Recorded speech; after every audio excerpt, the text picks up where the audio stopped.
la bienvenida a nuestro público que está acá acompañándonos de manera presencial y a las personas que se comienzan a sumar en la transmisión que estamos haciendo en estos momentos en Facebook y en YouTube. Bienvenidos, bienvenidas a Café Filó Barranquilla, Café Filó del mes de agosto.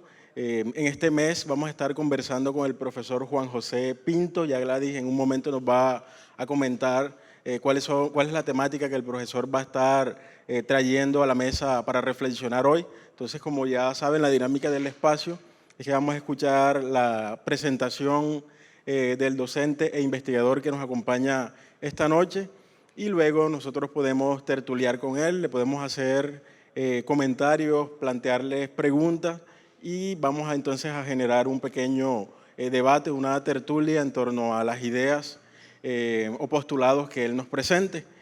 Antes de darle la palabra a la compañera Gladys, me gustaría también comentarles que hoy es un día, un mes de celebración para el espacio, porque la compañera Gladys Merlano hace un par de semanas se ganó la beca Volver a Casa de la Universidad del Atlántico y ya inició sus estudios de maestría. Entonces, como grupo estamos celebrando junto con ella este logro. Entonces, antes de iniciar, quiero pedirles un aplauso para ella en reconocimiento a su esfuerzo.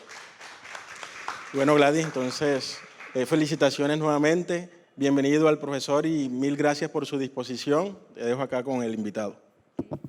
Muchas gracias a todos. Espero poder producir para ustedes y para todo el resto de las personas que puedan apreciar tanto la cultura como el conocimiento académico. Bueno, entonces tenemos a nuestro invitado, el profesor Juan Pinto Ciabato, sociólogo, especialista en arte y cultura, magíster en cine y audiovisual, docente e investigador de la Universidad del Atlántico. Este tema tan curioso que nos trae el profesor es de colonialidad de la imagen, cultura y contracultura de los símbolos en las representaciones de América Latina. Entonces, los invito a que estén pendientes, los invito para que cuando el profesor termine de intervenir, hagan sus preguntas o comenten sobre el tema. A nuestros internautas también les decimos que pueden escribir los comentarios y hacer preguntas a través de nuestra página de Facebook. Ok, para todos, como esto se llama Café Filó, allá hay un termito con café que pueden disfrutar mientras escuchan la tertulia del profesor. Entonces vamos a iniciar preguntándole al profe ¿en qué está trabajando ahora? ¿Cuáles son sus proyectos de investigación? Asumo que esto hace parte de ello, pero la gama debe ser más amplia. Entonces, profe. Bueno, muchas gracias, Gladys, felicitaciones por ese logro y muchas gracias a Café Filó por esta invitación, por este espacio de reflexión en la ciudad tan necesario, ¿no? Tan importante, tratar de tocar temas curiosos. Yo trabajo en la licenciatura en Educación Artística, sobre todo, trabajo temas de educación en la imagen, educación audiovisual, lectura de imágenes. Y pues por mi formación como sociólogo, pues también trabajo un poco temas relativos, pues más cercanos, no a la educación, sino a investigaciones más de tipo sociológico y antropológico. Esta es una investigación que más o menos ya llevo un año largo ya en este proceso. Esta misma investigación se va a presentar en noviembre en la UNAM, va a ser virtual, quisiera que fuera presencial, pero ello más adelante quizás, pero este ya es un proceso que estoy también en pro de empezar a publicar y fue un tema con el que me encontré un poco leyendo algunas cosas, pero digamos que se ha articulado muy bien con los temas que yo he venido investigando. También pues soy realizador audiovisual, entonces también tiene que ver un poco con temas de sociología de la imagen, entonces es un poquito como a grandes rasgos lo que estoy desarrollando. Muchas gracias, profe. Bueno, esperamos los resultados de todas esas investigaciones y pues yo comenzaría con el interrogante que me tiene la mente toda revuelta desde que me dio el título y es ¿por qué el D entre paréntesis? para hablar de la decolonialidad. Entonces, pues, al final usted me va a resolver el interrogante y vamos a escucharlos, vamos a sacar el filósofo que llevamos dentro. Gracias, Gladys. Antes de comenzar, ¿la imagen se ve bien? No sé si podemos apagar esta luz, aunque no sé si se va a ver bien en la cámara, porque creo que no sé si alcanzan a ver detalladamente las imágenes. No se ve tan bien, ¿no? Y es que sí, ahí ya se ve mejor. Para la cámara, ¿se pierde mucho o no? Ok. Yo me voy a poner un poco de pie, pues porque me gusta un poco moverme.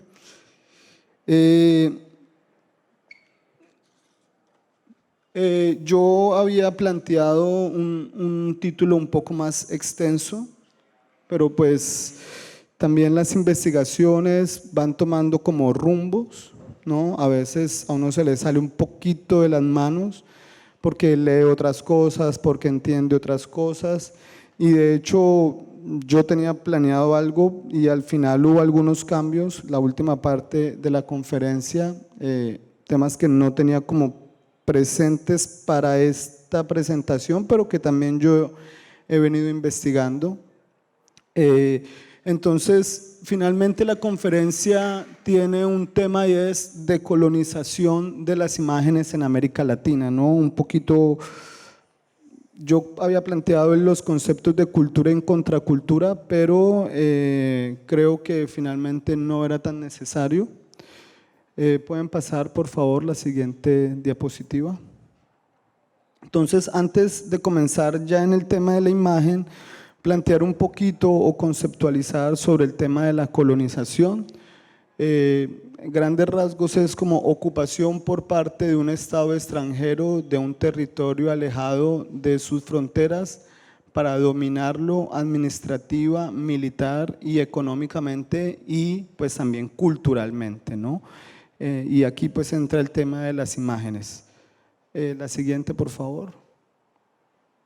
Entonces vamos a hablar de colonialismo más político y religioso, pero en este caso vamos a hablar más de colonialismo religioso, porque en este caso la religión católica que llega con los españoles, ¿no?, es la que va a mantener el monopolio de las imágenes, sobre todo, ¿no? Desde el punto de vista político también hay imágenes, pero digamos es con más fuerza el tema religioso. La siguiente, por favor.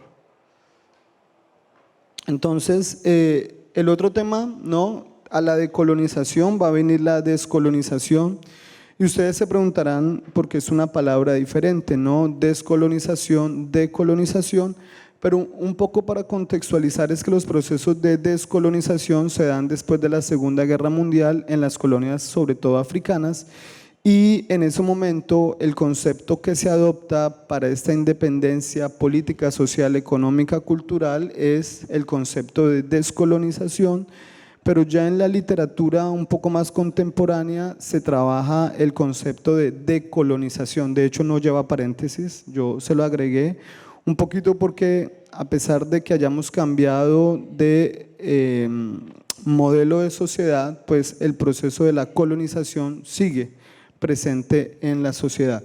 Esta es un fotograma de una serie de películas que se hicieron en Argelia sobre temas de descolonización, ¿no? Fue un cine muy presente en lo que fue la década de los 60 y los 70 en el territorio africano y en este caso en el cine del Magreb. Siguiente, por favor.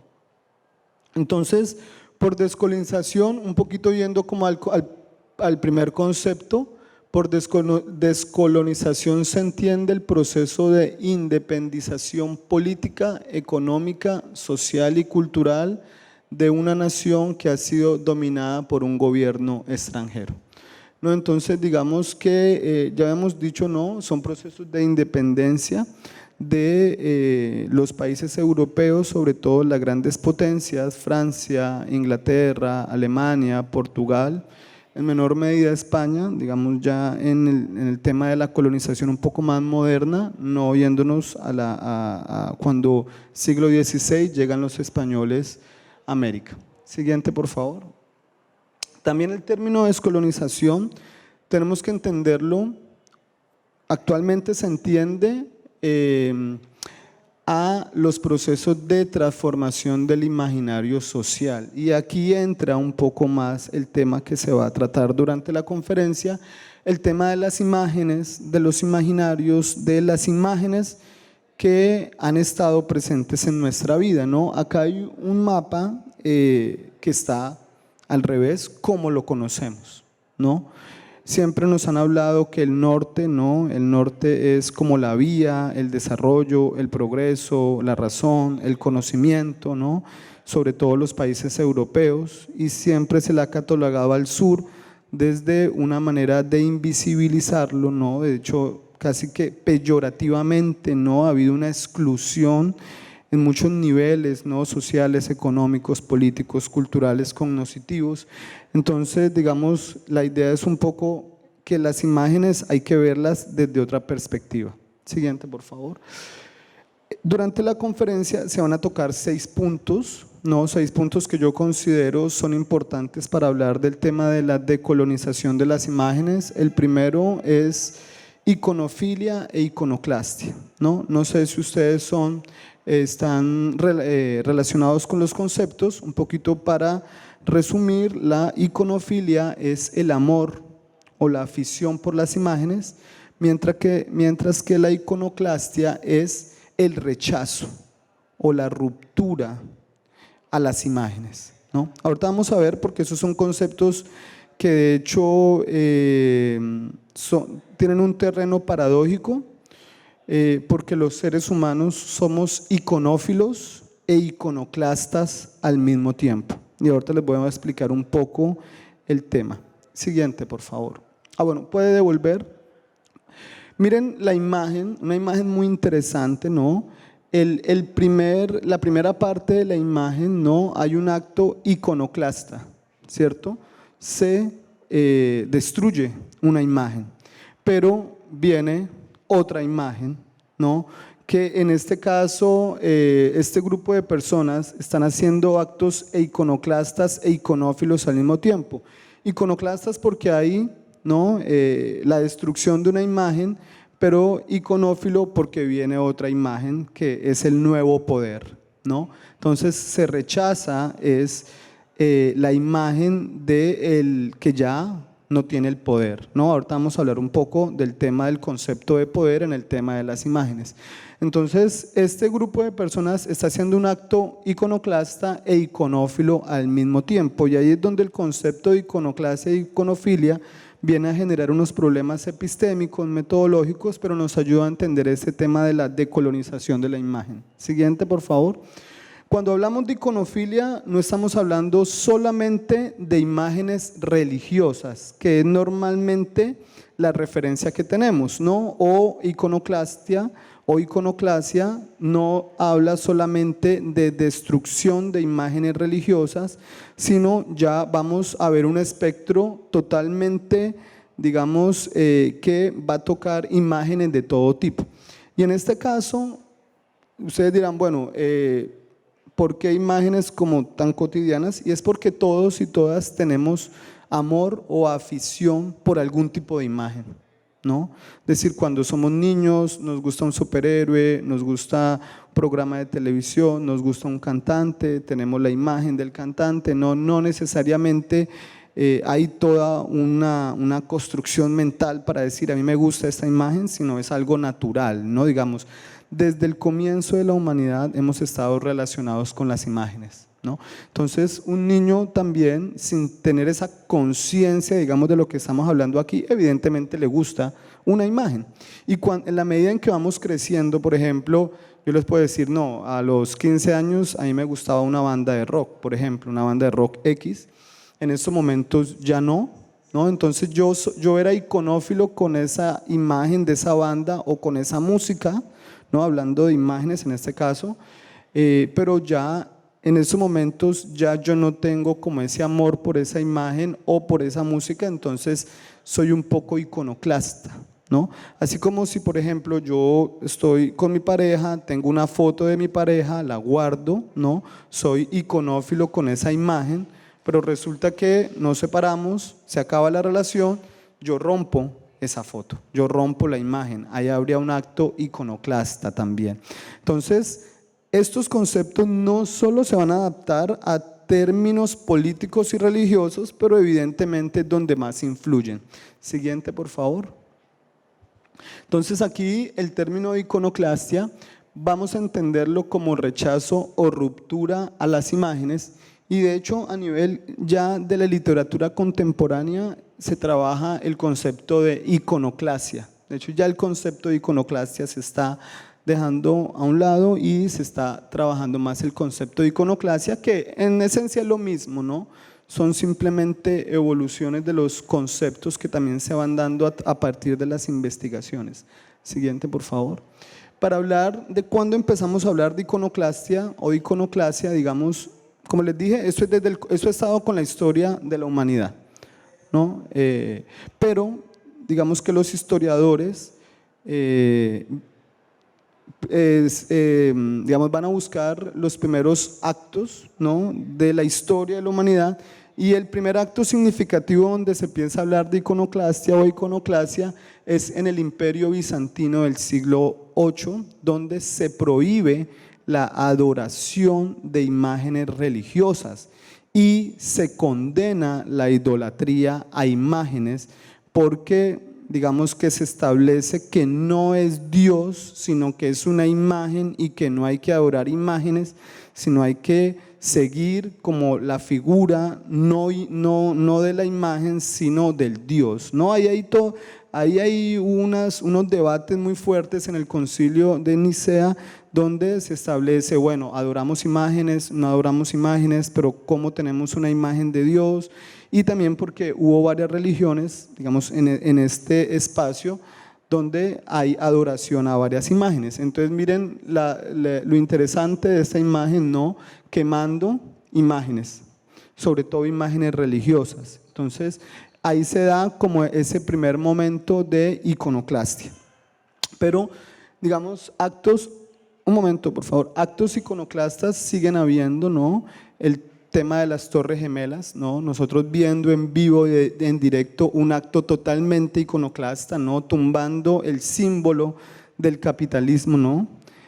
O temas con lo que pasa ahorita en Irán o en Irak o en Siria, con grupos radicales musulmanes que están destruyendo muchas imágenes del imperio persa, digamos, de otras religiones o formas de pensamiento político, ¿no?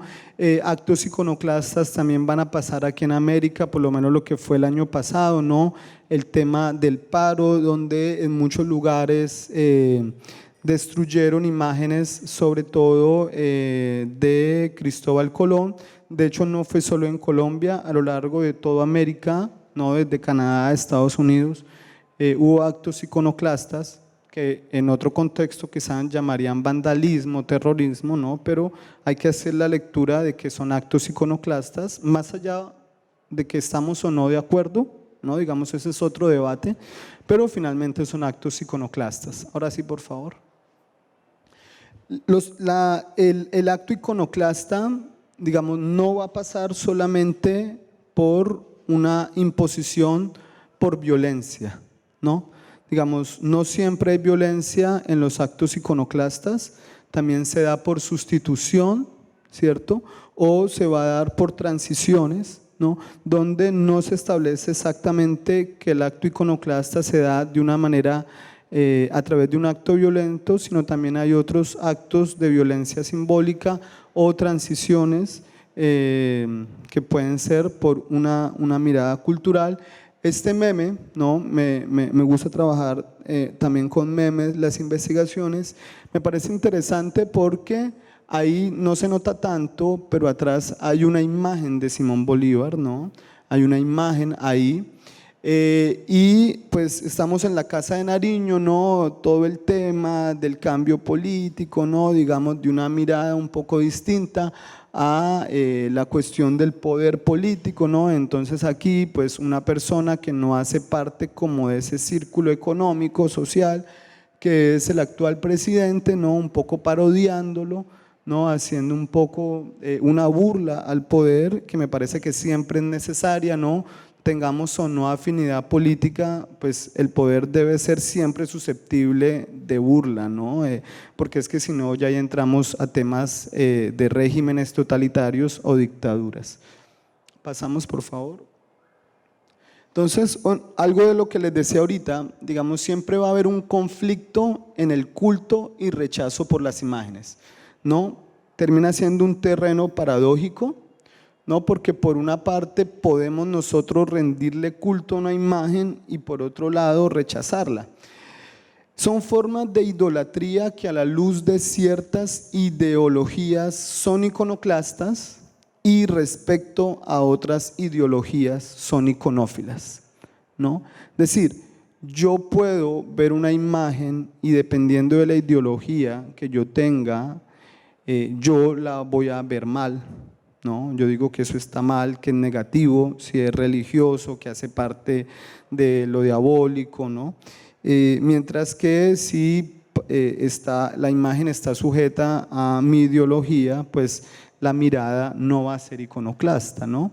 Entonces eso puede cambiar en la vida, cambia también con la educación, cambia también con los gustos, cambia también con temas económicos, sociales, culturales, políticos, ¿no?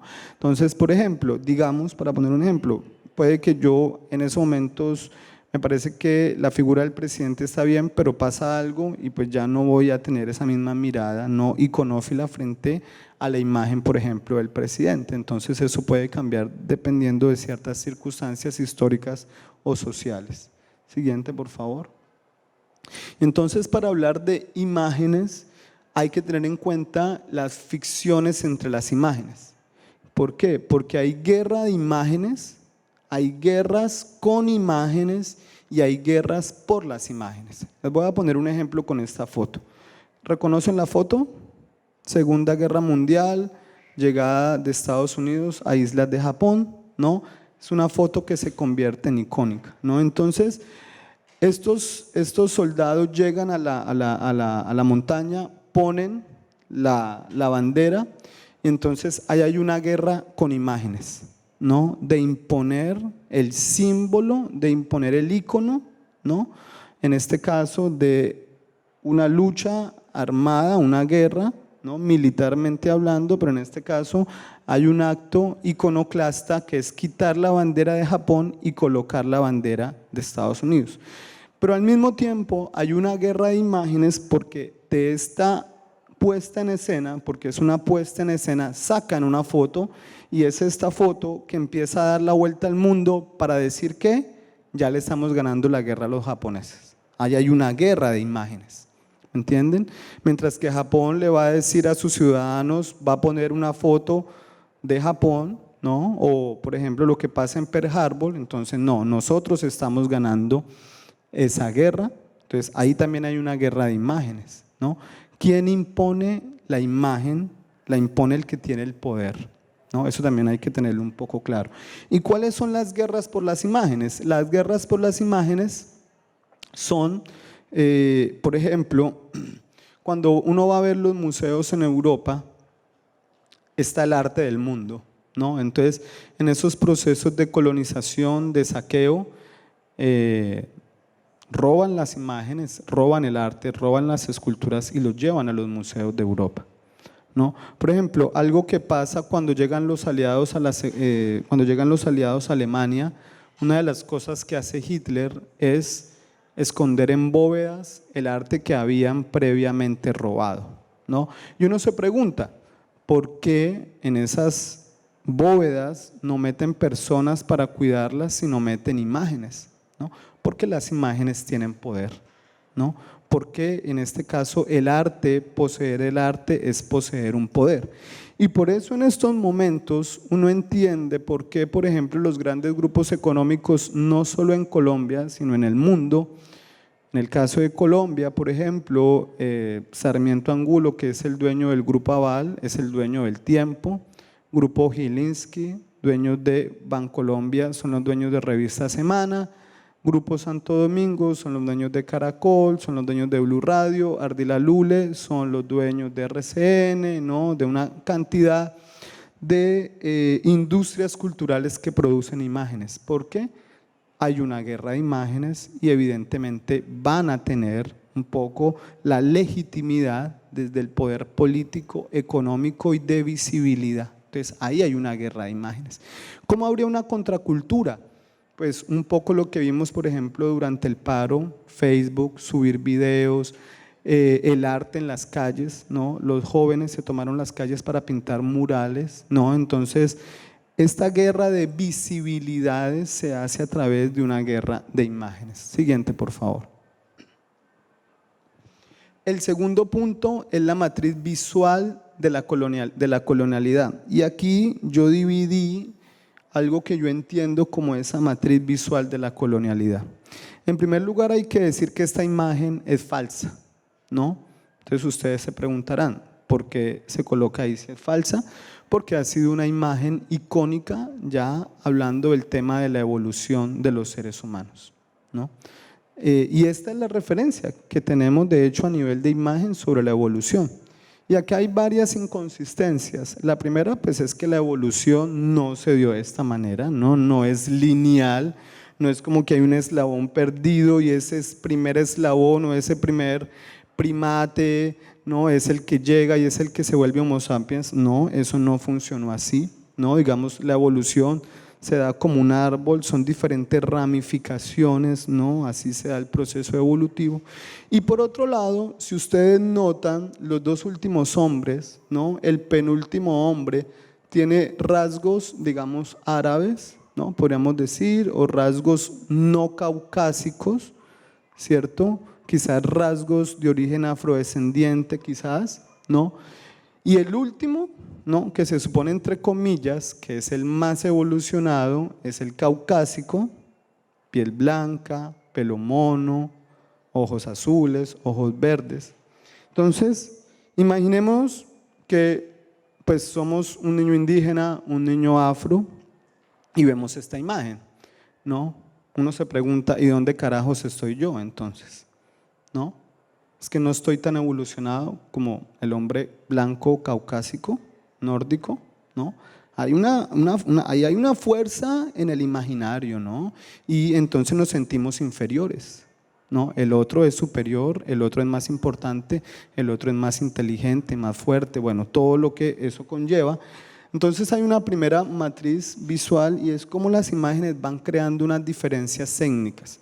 Porque ya no podemos hablar de raciales, es decir, hablar de razas, no, eso ya no entra, ¿no? Es decir, es una sola raza, el Homo sapiens sapiens, no hay otras razas. Que cambie la pigmentación de la piel o ciertos aspectos de la fisionomía o la fisiología de las personas no quiere decir que sean diferentes razas. Siguiente, por favor. Entonces, dentro de esa matriz visual está la biológica, que termina siendo racista en el sentido étnico de unas categorías de superioridad e inferioridad, ¿no? Entonces miren este ejemplo, ¿no? Se supone que el afrodescendiente es más involucionado, ¿no? Porque está más cerca del primate, mientras que el hombre caucásico, y esto no lo estoy poniendo yo acá, es decir, esto era la matriz visual del siglo XVIII, siglo XIX hasta mediados del siglo XX, es decir, estamos hablando de que hace todavía 80 años nos mostraban estas imágenes como verdaderas, ¿no? ¿Y por qué son verdaderas? Pues porque Europa controlaba el poder político, cultural, económico del mundo, ¿no? Digamos los países nórdicos sobre todo. Siguiente, por favor.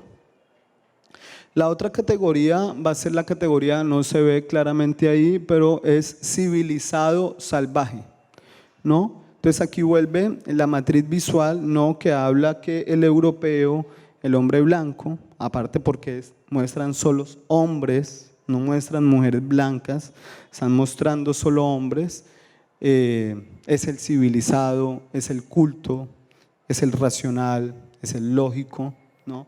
Mientras que el indígena, en este caso, es salvaje, ignorante, no tiene pudor, ¿no? Entonces, y miren, si nos damos cuenta, la imagen, si nos damos cuenta en el nivel de la luz, como en la izquierda está más iluminado, ¿no? Hay un degradado de la iluminación, ¿no? Entonces la parte de los indígenas es más oscura, ¿no? Todo eso es el lenguaje de las imágenes, ¿cierto? Y eso influye en cómo vemos una imagen y cómo empezamos a crear ese imaginario. Siguiente, por favor.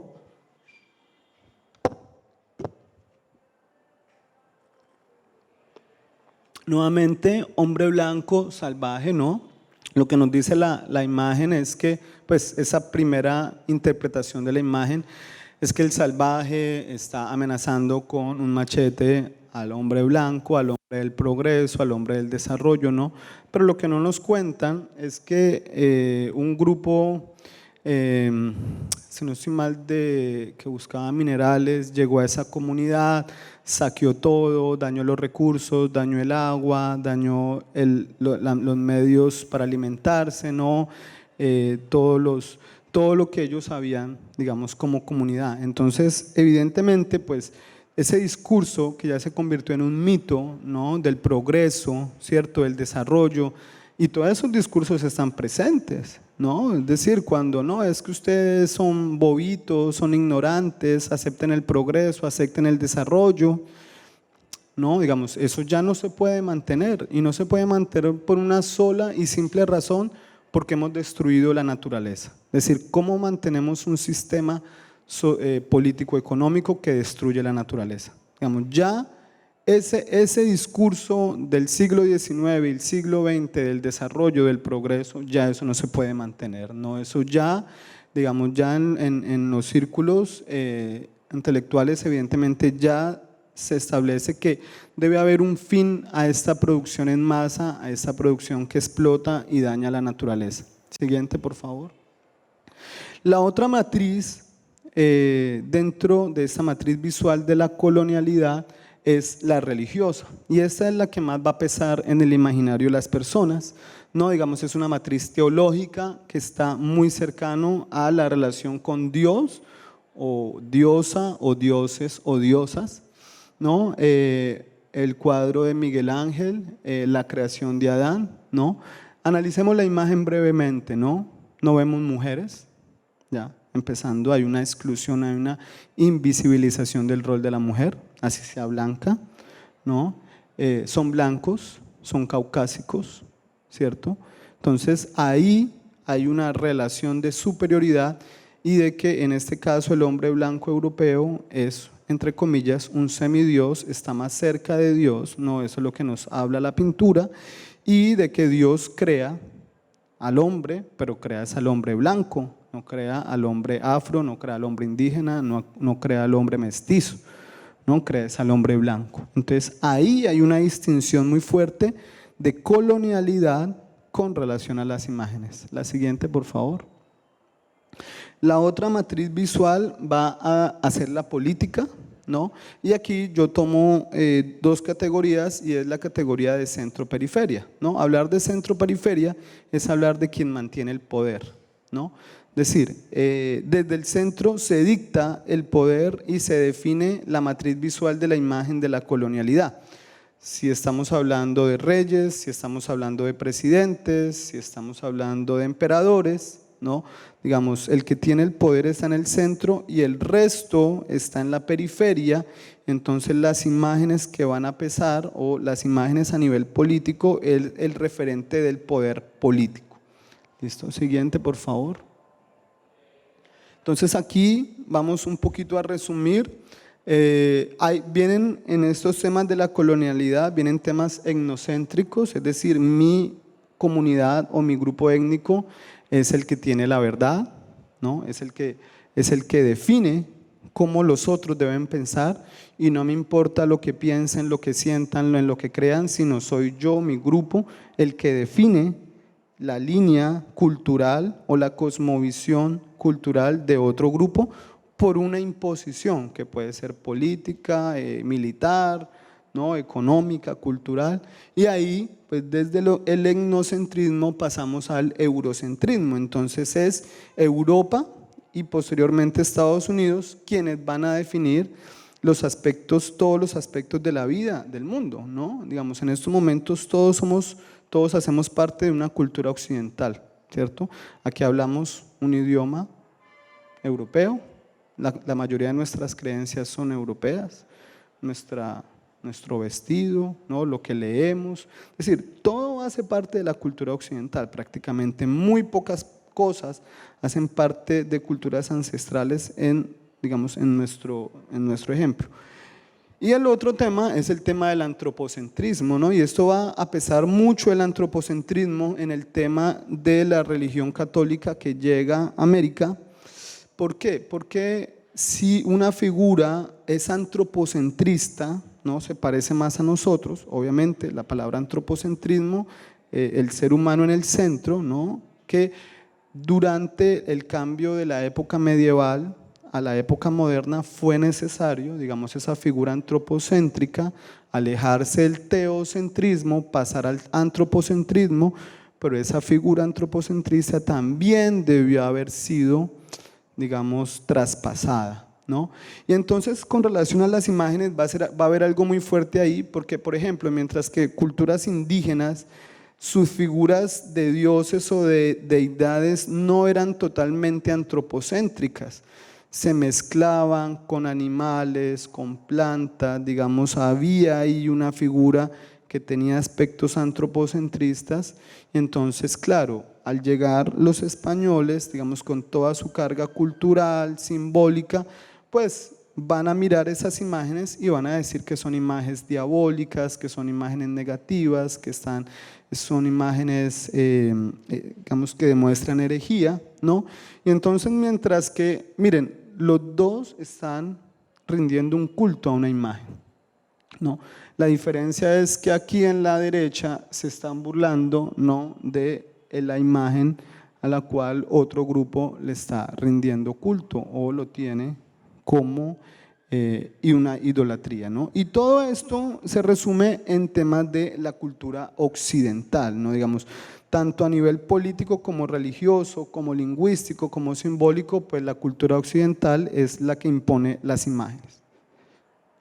Entonces, la lógica etnocéntrica son procesos de inferiorización racial y epistémica. Cuando hablamos aquí de epistémico, estamos hablando del conocimiento, de los saberes, que han caracterizado a los diferentes regímenes visuales de la modernidad, colonialidad.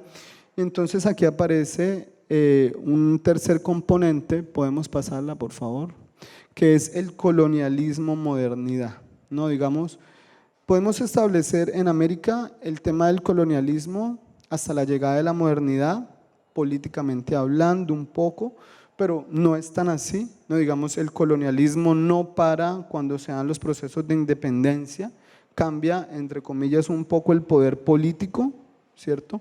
Pero, digamos, la religión sigue en el mantenimiento del poder simbólico, el poder religioso y el poder emocional, ¿no? Mientras que el Estado-nación tiene el poder económico, político y militar, pues la religión tiene esos otros poderes. Entonces ahí no es porque si se dio un cambio en el modelo de sociedad, no, el colonialismo sigue, ¿no? Pero entonces ahí ya aparecen otros aspectos que van a llegar con la modernidad.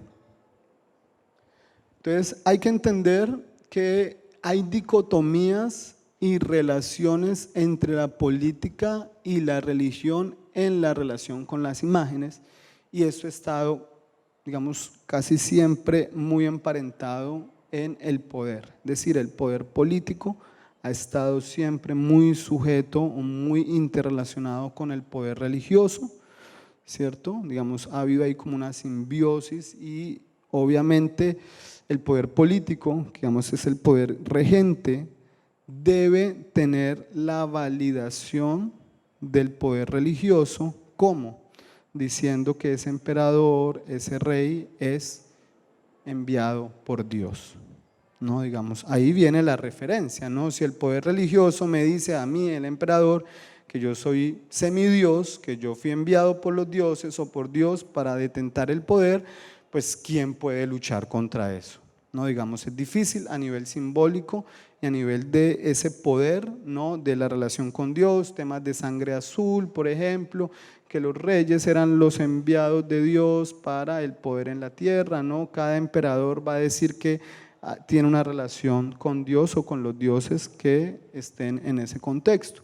Y entonces, aunque en la historia han habido diferencias, no siempre han estado yendo y viniendo las relaciones entre la política y la religión con relación a las imágenes.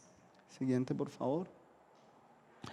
La iconografía del Imperio Español va a estar muy sujeta al ámbito religioso, como ya lo habíamos dicho, el político un poco. Estamos hablando de imágenes, no estamos hablando de otros ámbitos sociales, económicos, sino estamos hablando de imágenes.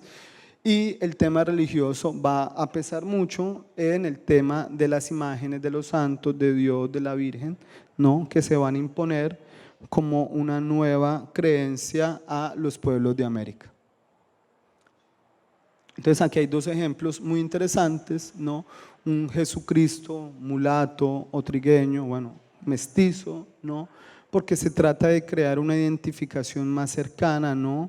Al lugar donde ahora está la religión, ¿no? Un santo, el santo de San Basilio de Palenque, ¿no?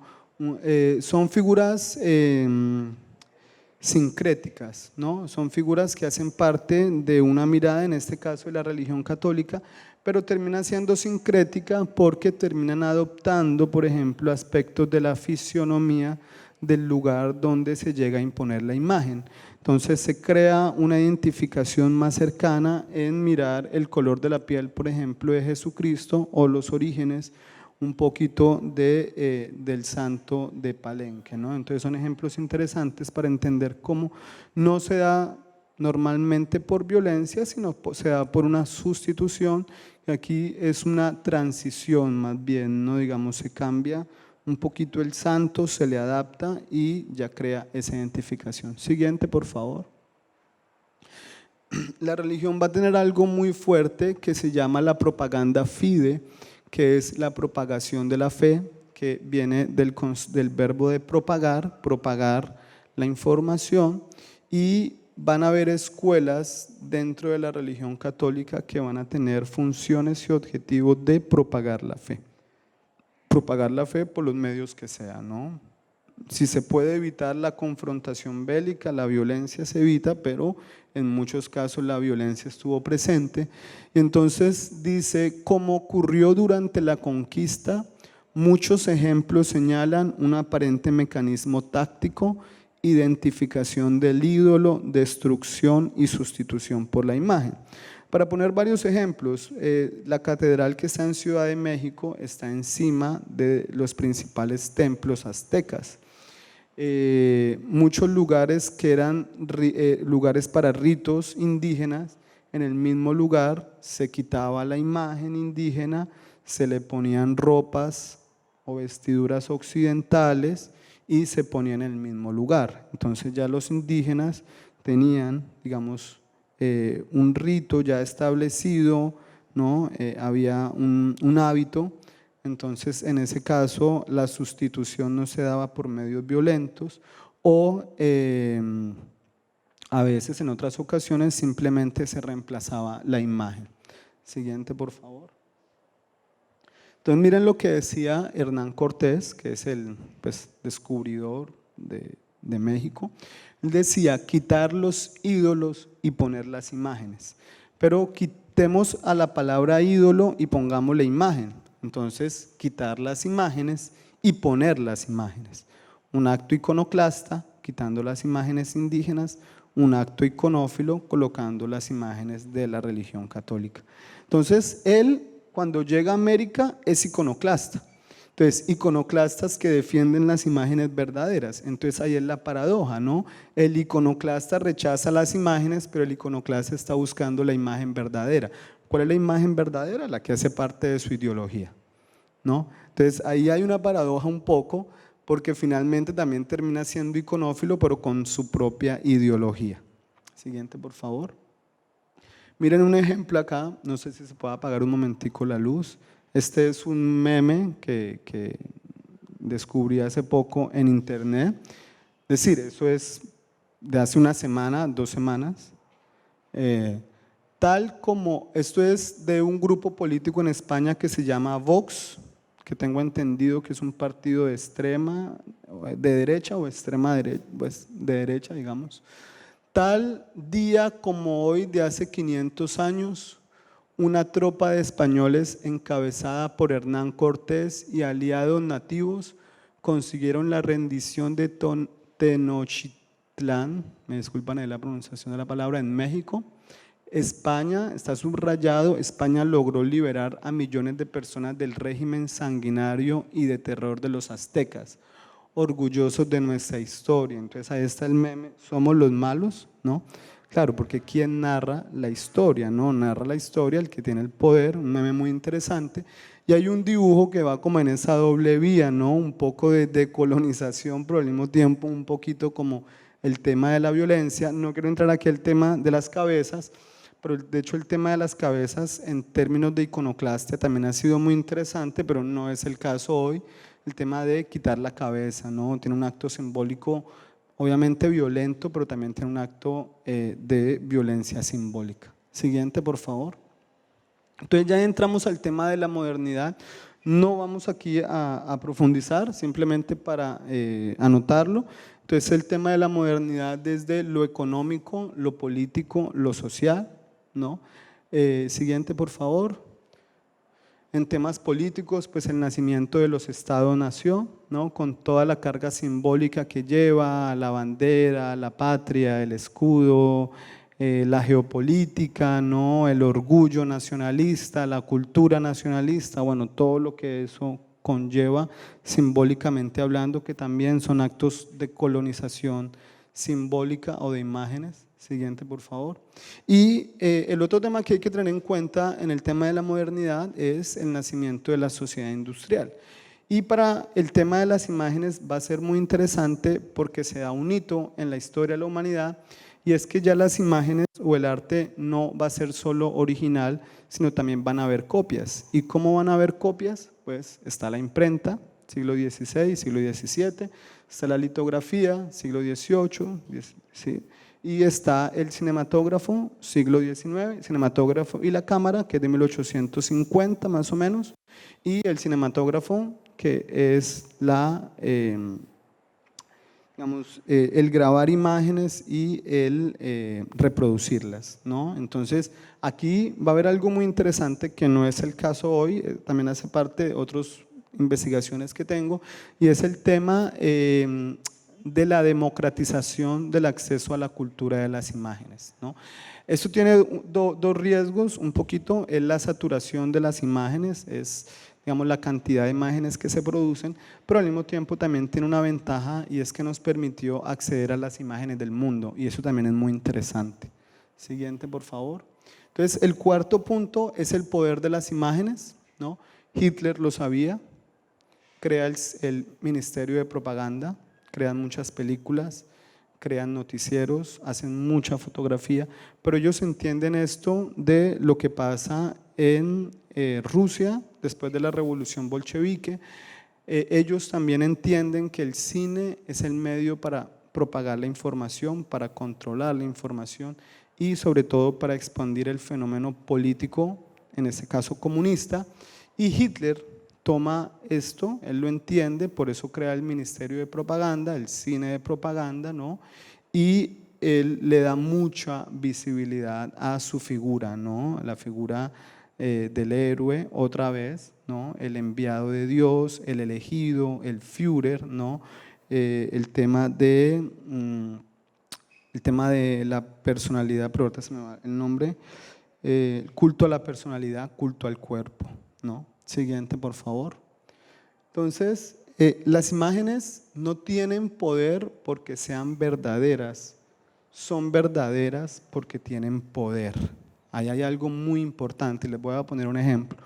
Por ejemplo, cuando sale la Virgen del Carmen, aquí en las procesiones, que a mí me gusta ver eso, ¿no? Porque son actos iconófilos, las personas las tocan, les mandan besos, le piden, ¿no? Hay toda una relación con la imagen y digamos que la imagen salió en la mañana, ¿no? En procesión, la imagen de una virgen. Resulta que se partió un poquito la virgen, ¿no? Entonces el padre dice, no, ya esa virgen se partió, pues ya vamos a mandar a hacer otra y esa imagen la ponen en la calle porque ya se rompió, ¿no? ¿Va a pasar lo mismo que pasó en la mañana? No va a pasar lo mismo. ¿Por qué? ¿No? Si es la misma imagen que la gente vio en la mañana, en la noche ya la ve un poquito rota, está en la calle, la van a botar. Entonces ahí viene el punto, las imágenes no tienen poder porque sean verdaderas, son verdaderas porque tienen el poder que nosotros les otorgamos. Por eso las imágenes también son un botín de guerra. Siguiente, por favor. No sé si ustedes recuerdan esta imagen, de pronto los más jóvenes no tanto, ¿no? Es el año 2001, ¿sí? No, bueno, el tema es las negociaciones con las FARC, ¿no? La silla vacía cuando Tiro Fijo no llega, ¿no? Al acto, pero a mí no me interesa, de hecho esta referencia la saqué de un investigador colombiano que trabaja mucho este tema, que se llama José Alejandro Restrepo, y aquí lo importante es el segundo plano, ¿no? Vemos a alguien acá, a su mano izquierda, ¿no? Un enviado del gobierno, ¿no? Grabando, ¿no? Y una enviada de la guerrilla del lado derecho grabando, ¿no? Ambos bandos entienden la importancia de las imágenes, pero hay unas diferencias. Esta cámara costaba en ese tiempo $30,000. La cámara de la derecha costaba en ese tiempo $3,000, ¿no? Hay una gran diferencia de capital, hay una gran diferencia de visibilización, hay una gran diferencia de difusión. Entonces, en la contemporaneidad o en la sociedad moderna, grabar acontecimientos, pero desde tácticas, infraestructura, difusión, ángulos y montajes diferentes. Es decir, aquí entra el lenguaje de las imágenes, entra el lenguaje cinematográfico, entra el lenguaje audiovisual. Entonces, un poquito para hablarlo de antes, el tema de la propaganda, el que no tiene el poder, dice del enemigo, eso que hace el enemigo es propaganda, es mentira. Nuestras imágenes son información, son verdaderas, ¿no? Ahí viene también algo muy interesante porque es la legitimidad de las imágenes dependiendo quién detenta el poder. ¿Puedes pasarlo, por favor? Avanzar un poco más rápido. Entonces, un ejemplo, ¿no? ¿Cierto? Los héroes, ¿cierto? Un poco, ¿no? Cómo nos han manejado también el tema de los superhéroes en Estados Unidos, los liberadores del mundo, ¿no? ¿Cierto? El tema de las guerras. Siguiente, por favor. El otro tema en las imágenes es el tema emocional, ¿no? Entonces, la experiencia sensorial de la sinestesia, es decir, del movimiento de las imágenes dentro de las propias imágenes. Entonces, ya Coca-Cola, por ejemplo, no lo hace con publicidad directa de drink, Coca-Cola, toma Coca-Cola, sino nos damos cuenta, miren cuántas veces se repite la palabra felicidad o feliz, ¿no? Estás aquí para ser feliz y aquí hay algo muy fuerte, refresca tu salud emocional. O sea, no importa que si yo me tomo una Coca-Cola me jode mi salud física, pero si me tomo una Coca-Cola, pues me alegra mi salud emocional, ¿no? No importa si físicamente eso me hace daño.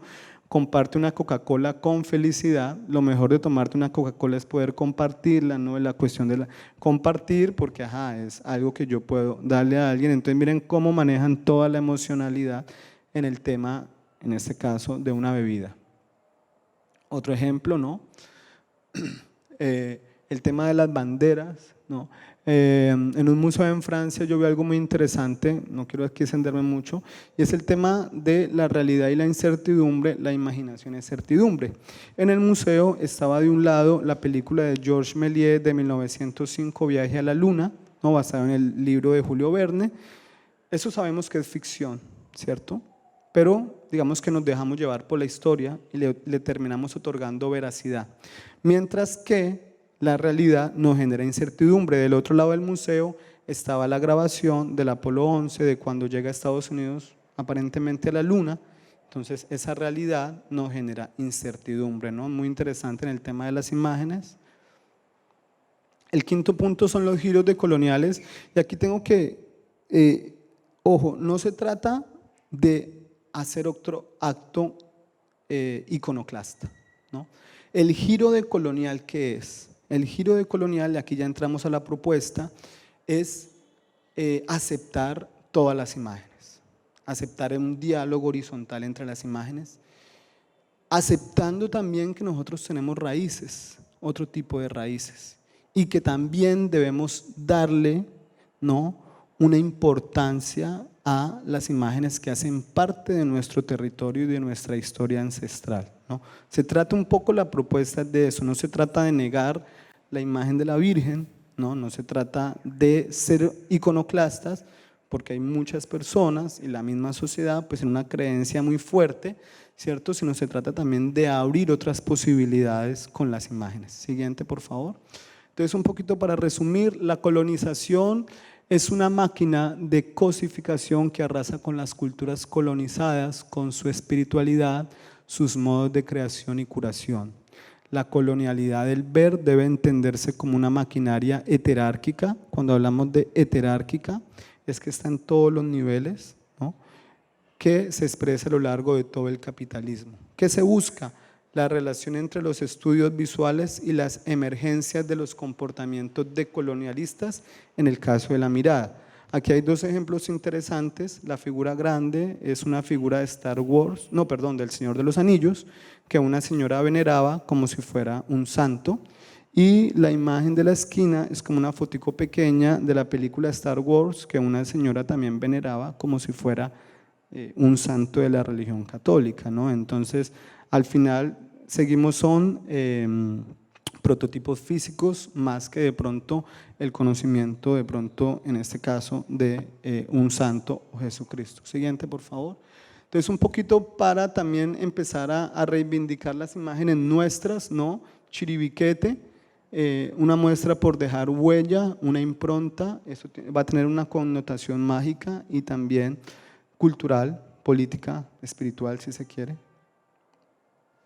Entonces, aquí viene algo muy interesante, y es que la imagen colonial fiera a la tradición cartesiana del dualismo. Aquí hay dos puntos. Uno, mi imagen es buena, la del otro es malo. Mi imagen es positiva, la del otro es negativa. Y por otro lado, esa tradición cartesiana tiene que ver con que Europa, o esa tradición cartesiana, va a dividir la mente del cuerpo, o si se quiere, el cuerpo del espíritu, ¿cierto? Mientras que en las culturas indígenas de América es una sola, no hay división, ¿no? Y esto va a ser muy interesante. Vemos al lado derecho la imagen de María Sabina, ¿no? Una chamana, bruja, como ustedes quieran verlo, que fue muy famosa en México, que curaba a través de plantas de poder, en este caso a través de los hongos. Siguiente, por favor. Entonces vemos un ejemplo, ¿no? La doble conciencia negro, blanco, negativo, positivo. Una imagen de Juan José Nieto, presidente de Colombia, que la historia quería invisibilizar, y Orlando Fals Borda encuentra la imagen de Juan José Nieto un poco blanqueada. La imagen la habían blanqueado, pero con esta imagen se logró reivindicar el nombre de Juan José Nieto, oriundo de Barano Atlántico, que fue presidente de Colombia en 1861 por 6 meses. Y es una imagen de un general, que ahorita se me va el nombre, perdón, no sé si fue general, pero en el proceso de independencia de origen indígena. Entonces, bueno, eso ya lo hemos hablado un poco, ¿no? La matriz de la colonialidad a través de unos elementos estéticos, y un teórico de la decolonialidad que se llama M.S. Serre, que dice: hablo de millones de seres humanos a quienes sabiamente les han inculcado el miedo, el complejo de inferioridad, el arrodillamiento, la desesperación, el servilismo. Siguiente, por favor. Entonces, aquí miren una imagen muy interesante, ¿no? Mientras que el de la derecha, al niño le decían salvaje, ¿no? Usted está mal, ¿no?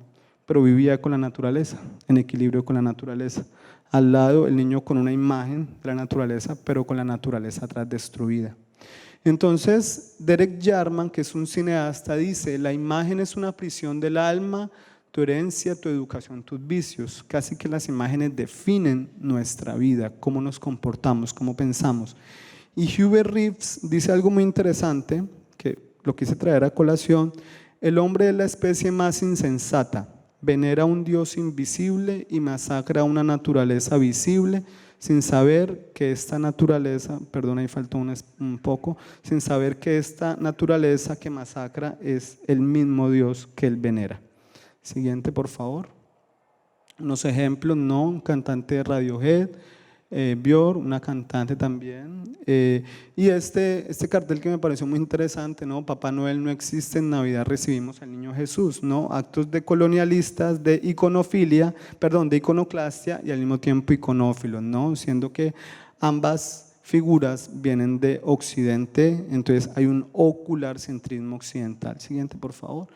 Miren la imagen de esa imagen muy interesante. No se trata de que el niño blanco mono deje de jugar, ¿no? Aquí lo que me parece interesante es que el niño de la derecha está comiéndose una manzana, pero está comiéndose la imagen de una manzana, ¿no? Entonces, ¿cómo vemos un poquito la sociedad actual respecto a estos problemas socioeconómicos? Siguiente, por favor. Un ejemplo muy interesante: no maltrata a los niños, son el futuro FARC-EP, mientras que esta niña no tiene más de 13 años, ¿no? Siguiente, por favor. Entonces aquí dice: las fuerzas colonialistas están aún ahí decididas a mantenerse en el siglo XXI, existiendo la tarea de construir un universalismo conformado a través de la profundización en las múltiples particularidades. No sé si ustedes recuerdan esta foto de Peñalosa. Él había tenido una discusión en la calle con esta señora. Peñalosa le invita, la toma esta foto para decir que todo ya está bien y luego pues ya la saca de su oficina, pero queda la imagen de que todo está bien. Un poquito lo que pasa con los medios de comunicación. Siguiente, por favor. Entonces aquí viene un poco la propuesta desde mi mirada: es las imágenes no son un problema que hay que manejar, sino un instrumento que se debe saber interpretar a través de la lectura de imágenes. Siguiente, por favor. Y el último punto, ya para cerrar, es el acuerdo visual transmoderno. Entonces aquí yo tomo un concepto que se ha manejado en los postulados de la decolonialidad, es el concepto de transmodernidad.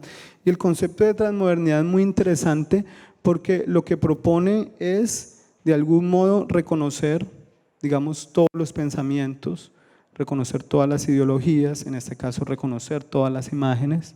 Se trata de establecer, de acordar de hacer un acuerdo visual. Siguiente, por favor. Y es un diálogo horizontal, la posición de colonial con otras posiciones particulares, es decir, hablar de horizontal y no de jerarquías. Eso me parece muy interesante, reconocer el valor de todas las imágenes. Siguiente. Entonces se busca hacia el universal de colonial o pluriversal, unas imágenes indígenas. Una foto que me parece muy interesante porque la niña tiene una figura de Batman como si fuera Jesucristo y al final eso es en lo que ella cree, ¿no? Entonces, ¿por qué decirle a ella que está cometiendo un acto malo? Porque tiene a Batman, pero si para ella es quien lo cuida, pues no habría problema. Siguiente, por favor. Entonces se busca un diálogo visual, transparente, entre saberes y culturas diferentes. Un poquito un cartel que encontré: 530 años del encubrimiento de América y el inicio de la resistencia indígena, que caiga todo tipo de colonialismo. Una figura que me parece muy interesante, la figura de la serpiente, que la figura de la serpiente en la religión católica pues es un animal casi que malo, satánico, diabólico, no es lo más malo, mientras que para muchas otras culturas las serpientes son animales sagrados dentro de su cosmovisión espiritual. Siguiente, por favor. Miren un ejemplo, ¿no? Como vemos, viendo un oso comiendo a un pez en un documental de osos, viendo a un oso comiendo un pez en un documental de peces. ¿Desde qué perspectiva vemos las imágenes? ¿No? Siguiente, por favor. Y aquí un poquito, ya falta poquito. Miren este tema aquí, ¿no? De la relación con la naturaleza, de cuando se corta un árbol, ¿no? La figura que sale y las huellas de los seres humanos, dice todos somos tierra, ¿no? Somos tierra, ¿no? Y abajo un poquito esta decolonialidad, ¿no? Arriba el saber racional, el arqueólogo, el etnólogo, el antropólogo social, el sociólogo. Abajo el campesino que sabe español y su lengua original, es participante activo en los usos y costumbres de su pueblo y además sabe dónde se ubican los sitios arqueológicos que no han sido registrados. Entonces aquí cambia ya todo el concepto de cultura, porque no solamente el especialista es el que posee el conocimiento y la cultura, sino también el campesino que no ha pasado por una educación formal, a veces tiene más conocimiento que estos especialistas por su experiencia y por todo el bagaje cultural que ha habido con las comunidades. Siguiente, por favor. Entonces, lo que hay que profundizar es sobre el problema de la visión, el problema de la mirada y no en el problema de las cosas vistas. Y María Sabina nos dice algo muy bonito que dice: sánate tú misma con el amor verdadero y siempre recuerda que tú eras la medicina, un poco también cambiando como esa mirada sobre la brujería, sobre los saberes ancestrales de los indígenas. Siguiente, por favor. Entonces, mi propuesta, digamos lo que yo estoy trabajando dentro de mis investigaciones, es leer las imágenes para la decolonialidad. Una hipótesis muy interesante de cómo construían, por ejemplo, los incas a través de mirando los granos de maíz, vemos algunas relaciones, todavía esto está en pro de seguirse investigando, pero son hipótesis que para mí tienen mucha validez. La última, por favor. No, esta es la penúltima, ¿no? Un poquito, digamos, el conocimiento a través de la observación de la naturaleza, del universo, ¿no? Vemos un poco del lado derecho, ¿no? El arquetipo de la proporción áurea, ¿no? Que termina siendo un arquetipo de geometría sagrada en una planta, en un caracol, en un girasol, en una planta, en una galaxia, en un huracán, ¿no? Un ojo, una nebulosa, una mariposa, un planeta.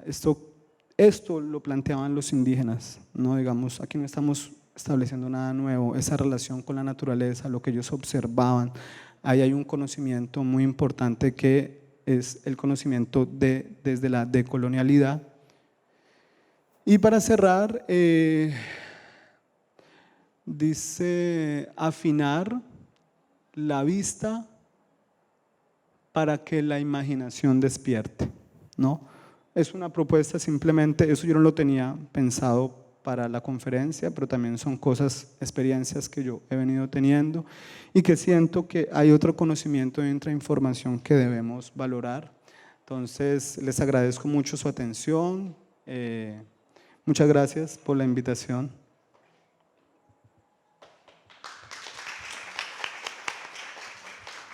Muchas gracias a usted, profesor Juan Pinto Ciabato. Bueno, como estamos corticos de tiempo, vamos a abrir enseguida la conversación. Si tienen un comentario, una pregunta, por favor, levanten la mano y yo les llevo el micrófono.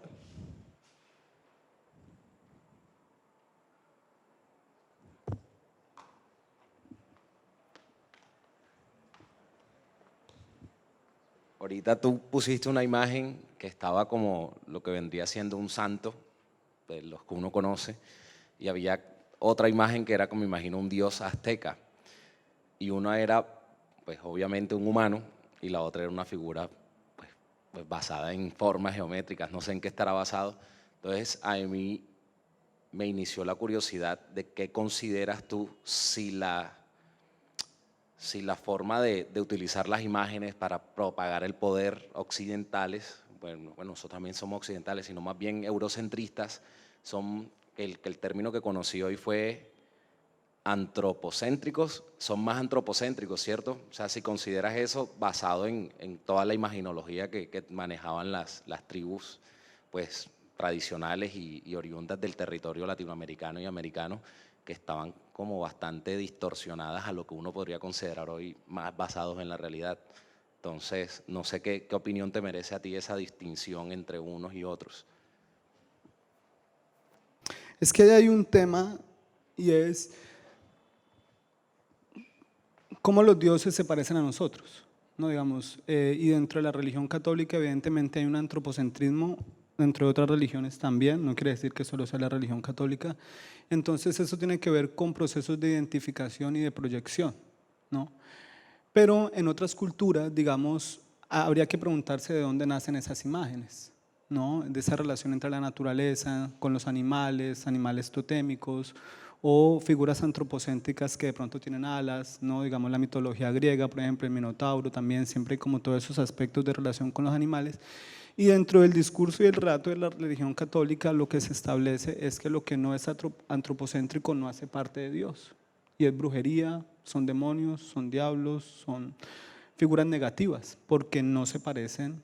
Y miren, de hecho, aquí tenía algo, dice, no te harás imagen ni ninguna semejanza, no te postrarás ante ellas ni le darás culto, Éxodo 23, 17. Y ahí hay una paradoja iconoclasta e iconófila al mismo tiempo.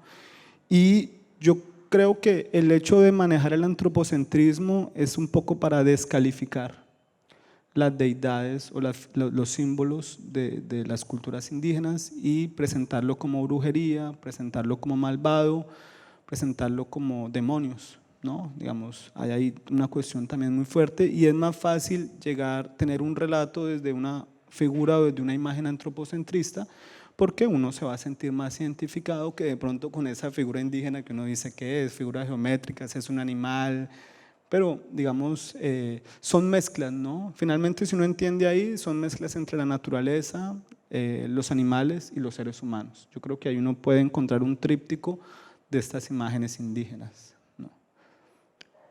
¿Cree usted que tuvo que pasar una deconstrucción en torno a el autoestima latinoamericano o indígena para cambiar, por ejemplo, el tono de piel del Cristo y asemejarlo a nuestra imagen? Profe, yo le voy a agregar algo a la pregunta porque creo que está relacionada. ¿Cómo se llamaría entonces ese momento en el que los griegos y los romanos, o mejor dicho, los romanos toman esas imágenes de los griegos y no las desaparecen? O sea, ahí no hay como ni una filia, ni lo contrario, sino que existe como una hibridación, por decirlo de alguna manera. Sí, de hecho tiene que ver con los dos aspectos, ¿no? Son aspectos sincréticos, ¿no? Tomar una imagen, convertirla, sustituirla. Lo que pasa es que ahí lo que cambia es el relato. Por ejemplo, en el caso de los griegos y los romanos, cambia un poco el relato de los mitos fundadores, por ejemplo. Frente a la pregunta de Alejandra, lo que pasa es que son dos cosas distintas, ¿no? El hecho de cambiar el tono de la piel del Cristo, eso lo hizo la religión católica para acercarse más a otros grupos que no aceptaban de pronto un Cristo blanco, mono. Y por otro lado, el proceso de construcción, ahí es donde viene lo interesante, ¿no? Que casi que a partir de los 60, 70, 80 se empiezan a hablar de discursos de deconstrucción cultural, discursos decolonialistas, porque ya nos habíamos superado un poco todas esas tensiones que terminan en la Segunda Guerra Mundial entre la cultura racional europea o la cultura nacionalista alemana, digamos, ya ahí se pasa un poco eso, y también se dan procesos decolonialistas en África, ¿no? Entonces dentro del mundo también intelectual, dentro del mundo académico se comienza a hacer todo un proceso de investigación para tratar un poco de generar esos procesos de deconstrucción y de decolonialismo. Entonces yo creo que todos estamos en un proceso así, ¿no? Pero yo creo que desde ópticas distintas, y no porque uno deje de creer en algo, sino porque yo creo que hay que tener otras perspectivas del mundo, simplemente eso. No sé si responde tu pregunta. Okay. Profesor, bueno, muchas gracias por su presentación. Más que una pregunta, un comentario, cuando usted citaba el comentario de Hernán Cortés de quitar los ídolos, poner las imágenes, limpiar las iglesias, y ahorita que nos leía la cita o el versículo del Éxodo, yo recordaba, por ejemplo, cómo en algunas culturas, principalmente mesoamericanas, al momento, bueno, antes de hablar de decolonización, más bien cuando hablábamos de imposición de creencias religiosas. Por ejemplo, estas culturas, ¿cómo podría decir? Fingían aceptar, por ejemplo, la imagen de la cruz y se arrodillaban, pero realmente lo que hacían era, por ejemplo, tomar la cruz y adornarla con toda la simbología de su cultura propia, impregnarla de todos los íconos que para ellos eran importantes. Entonces ahí más bien hablaríamos de una especie de resistencia frente a la imposición religiosa o al convencer o al imponer una religión a partir de las imágenes. Entonces, como que no sé qué comentario podría usted hacernos sobre resistencia frente a imposiciones a partir de la imagen. Es muy interesante lo que mencionas porque yo no hablo de resistencia, ¿cierto? Hablo de colonialidad, pero llegar a la decolonialidad llegamos es por la resistencia cultural que hubo, ¿no? Digamos, en el caso de la cruz, se acepta la imagen de la cruz, se adorna con cosas ya propias, ¿no? Endémicas, y se trata de resistir desde ahí, ¿no? Yo le decía ahorita a un estudiante que cómo, por ejemplo, la ciencia logra llegar a la conclusión de que todos los organismos de la Tierra tienen una misma base de ADN, ¿no? Ya hoy la ciencia entendió eso, ¿no? Por un proceso científico, por un proceso de investigación, ¿cierto? La pregunta es cómo otras personas sabían eso sin tener ese proceso científico, ¿no? ¿Cómo lo sabían? De pronto lo relataban, ¿no? Lo habían visto quizás, lo habían sentido quizás. La cuestión es que poseían el conocimiento. Entonces, ahí el tema es de resistencia cultural, indudablemente, y esa resistencia cultural nos permite hoy en día hablar de decolonialidad, pero ahí también hay una paradoja. Nosotros llegamos a esas conclusiones leyendo los europeos, ¿cierto? Claro, ahora empezamos a leer latinoamericanos, ¿cierto? De hecho, si estamos hablando de filosofía, estamos hablando de filosofía occidental. No, ya hemos empezado ese proceso de empezar nosotros mismos a escribir, nosotros mismos a investigar, digamos, pero indudablemente todo ese proceso llega de lo que leemos de los europeos también, entonces también ahí, pero finalmente es una resistencia cultural que yo creo que hay que valorar también, que se pudieron conservar saberes, imágenes, que se pudo conservar conocimiento, porque ahora lo podemos ver así, pero imagínense, hace 100 años no había posibilidad de hablar de esto de ninguna manera, o sea, y más para atrás peor, ¿no? Es decir, quizás a mí me hubieran llevado a la guerra por hablar poco de esto, hace 200 años, entonces también hay que entender un poco, gracias a esa resistencia cultural indudablemente, podemos hoy hablar de decolonialidad, ¿no? Y una resistencia de ¿cuánto? 500 años, ¿no? No es poco, ¿no? Y no se trata de decir vamos a sacar Occidente de nuestras vidas, no, yo creo que se trata de entrar en ese diálogo horizontal y de reconocer saberes aquí, saberes allá, valorar imágenes aquí, valorar imágenes allá, de culturas africanas también, ¿no? Entonces yo creo que al final es como la música, ¿no? La música es como, o la cumbia, ¿no? Es donde llegan otras culturas y finalmente la cumbia podría ser transmoderna, ¿no? Es totalmente sincrética, ¿no? Entonces ahí yo creo que hacia allá debemos ir y no hacer actos iconoclastas, ¿no? No se trata de ir a quemar imágenes religiosas haciendo un acto iconoclasta, porque no estoy de acuerdo con eso. Yo creo que ahí es donde se debe generar la frontera entre lo que pasó históricamente y entre lo que hoy podemos ya empezar a plantear nosotros.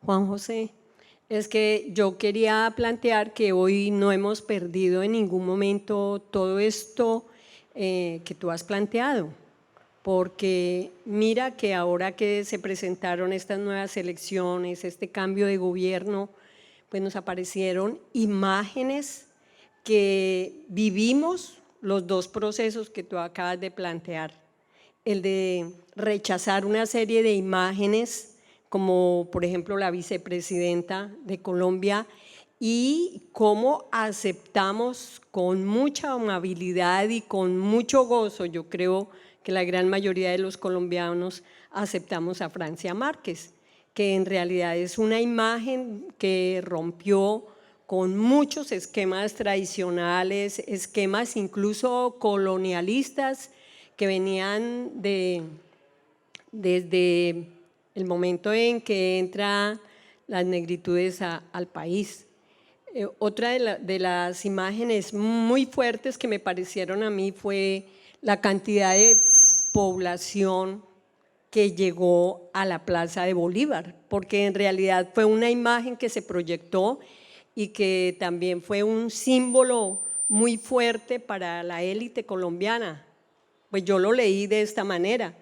El pueblo es el que va a tomar las decisiones, el pueblo es el que va a reclamar, el pueblo está aquí presente, y eso pues me pareció que fue una imagen que fue a nivel internacional muy fuerte para la élite colombiana. Igualmente, lo de la espada también fue una imagen que muchos de los colombianos, bueno, de pronto los jóvenes pues no estuvieron muy de cerca de esa situación que se presentó en la década del 90, iniciando la década del 90, pero que para Colombia el hecho de tomar la espada de Bolívar tuvo un gran significado y fue un gran revuelo en el país, sobre todo para el pueblo, en el sentido de que todavía nosotros tenemos una imagen de un héroe de Bolívar. Entonces, pues haber traído la espada ahora para la posesión de Petro, pues también es no solamente la imagen de la espada, sino la simbología que se entregó al país. Igualmente, pues, por ejemplo, en la revista Semana, antes de la votación que se hizo el 19 de junio, donde aparece en la imagen que dice que va a votar, bueno, no me acuerdo muy bien, pero que vote por el ingeniero o vote por el exguerrillero. Es una imagen muy fuerte, una imagen donde nos están colocando realmente o mostrando si los colombianos ya hemos logrado superar también muchas imágenes y hemos logrado superar también muchas creencias, y fundamentalmente si los colombianos hemos tomado conciencia de nuestra situación como pueblo. Entonces yo creo que en ningún momento se ha perdido y todos los días estamos en esos procesos de los que tú acabas de plantear, y vamos a seguir en eso, no solamente en la parte política. Por ejemplo, que otra imagen que es muy curiosa y que los medios tradicionales le dieron pues mucha fuerza a eso, fue ver la ministra de Minas en tenis en una reunión con la ministra española, ¿cierto? Ella así muy elegante y cumpliendo los protocolos, como dice la élite, mientras que la ministra de Minas estaba en tenis. Y realmente es una imagen que también movió, porque estamos acostumbrados a que en el gobierno se manejan muchos protocolos y se manejan, digamos, muchas imágenes para mostrar el poder que se tiene. Entonces, pues día por día estamos manejando todo esto. Entonces me parece que no es solamente que quedó atrás en el colonialismo, sino que hoy lo estamos manejando. Gracias.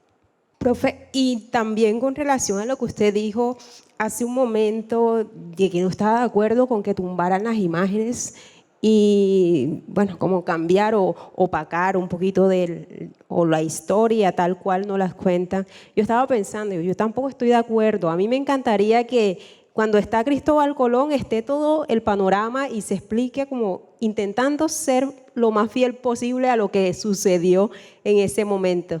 Entonces creo que llegó la hora como con todo esto, con todo lo que la gente va sabiendo, con todos los medios de comunicación, creo que la hora es como reformar para que esté la otra parte también ahí incluida. Pues primero, ahí había una parte que hablaba de que el colonialismo también está en el siglo XXI y todos los días pues, hay una guerra de imágenes, ¿no? Eso es una guerra de imágenes, ¿no? Tanto la figura de Francia, por ejemplo, ¿no? Una imagen decolonial, o sea, ella es una figura decolonial, ¿no? el hecho de toda la carga simbólica que hubo durante la posesión de Petro también fue interesante, digamos. Algo que también es que cambia un poco el paradigma del poder, cambia un poco también la representación del poder, cambian cuáles son las imágenes, ¿no?, del poder, ¿no? Entonces también, si recordamos la posesión de Duque, ¿no?, fue totalmente diferente, ¿no? Entonces ahí hay dos imágenes distintas. E indudablemente esto es una guerra de imágenes, ¿no? Y cada grupo va a tratar de imponer su imagen, ¿no? Lo que pasa es que como nos tienen acostumbrados a ciertas cosas, yo creo que también ahí entran como los conflictos, pero indudablemente sí hay que generar también esa figura de colonial que teníamos frente a los presidentes antecesores, ¿no? Toda esa solemnidad yo creo que ya no es necesaria. Digamos, hoy en día ya los jóvenes no se hacen matar por la patria, ¿no? Ese discurso del siglo XX de que los jóvenes van a defender la patria, pues ahora ¿quién quiere defender la patria, no? O sea, ¿para qué defender la patria? Pues ya por eso no hay que, pues para qué ir a la guerra para defender la patria, ¿no? Entonces ahí hay otra figura que ha ido cambiando y no, hoy, o sea, todos los días vamos a ver actos iconoclastas e iconófilos en la televisión, todos los días. Ahora, ¿cómo leemos esas imágenes? Ahí está un poco el reto y en la escuela no nos enseñan a leer imágenes, ese es el problema también. Nunca nos han enseñado a leer imágenes en la escuela y lo que más consumimos son imágenes, todo el día consumimos imágenes, a toda hora. Y ahora más que nunca con internet, con los celulares, con el computador. Y frente a lo de Gladys, es que es bastante debatible porque también hay que leer los contextos iconoclastas, ¿no? Por lo menos lo que pasó en Cali con la estatua de Sebastián de Belalcázar, ¿no? Que un grupo de indígenas tumba, ¿no? Y en Cali hubo un revuelo, pero dentro de la élite, ¿no? Que es lo que nos visibilizan, ¿cierto? Pero hay una reivindicación un poco de lo que decía ahorita el compañero, de una resistencia cultural, de que aquí todavía están los indígenas y de que esa figura de Sebastián de Belalcázar que mató muchos indígenas, porque eso no se dice, o sea, eso sí no se dice, ¿no? Pero también hay toda una reivindicación de esa resistencia cultural. Entonces, los actos iconoclastas pues también hay que leerlos en contextos, ¿no? También entra la afinidad política que uno tenga, también afinidad ideológica, entonces uno puede reivindicar o no el acto iconoclasta y al mismo tiempo el acto iconófilo. Y yo creo que ahorita con lo del nuevo gobierno van a cambiar las imágenes ya, y tienen que cambiar porque es que si la democracia es el pueblo, pues ¿qué importa si tenemos tenis? ¿Qué importa si yo como profesor me he visto en tenis? Al final eso no es lo que importa, ¿no? Y también, por ejemplo, aquí hay estudiantes míos, los estudiantes míos saben que cualquier opinión es válida, ¿no? Cualquier opinión desde la experiencia, desde el conocimiento es válida. Puede que haya un error, sí, pero no quiere decir que estén mal, sino cómo se construye conocimiento a partir del intercambio, a partir de la interacción, a partir también de las experiencias de los otros, que eso es un poco también lo que se está planteando ahorita en los procesos educativos. Ya el profesor no tiene la última palabra o tiene el conocimiento verdadero y el estudiante solo debe recibir información, sino así como el campesino, ¿no? de la imagen, al final tenía más información que el etnólogo, que el sociólogo, que el antropólogo, que el arqueólogo, y eso hoy en día es decolonial, ¿no? También reivindicar, digamos, los que no hemos sido privilegiados, porque aquí cuando hablamos de grupos privilegiados hablamos 5, un 10% de la población. Entonces también hay ahí unos actos decoloniales que me parece que son importantes también reivindicar, ¿no?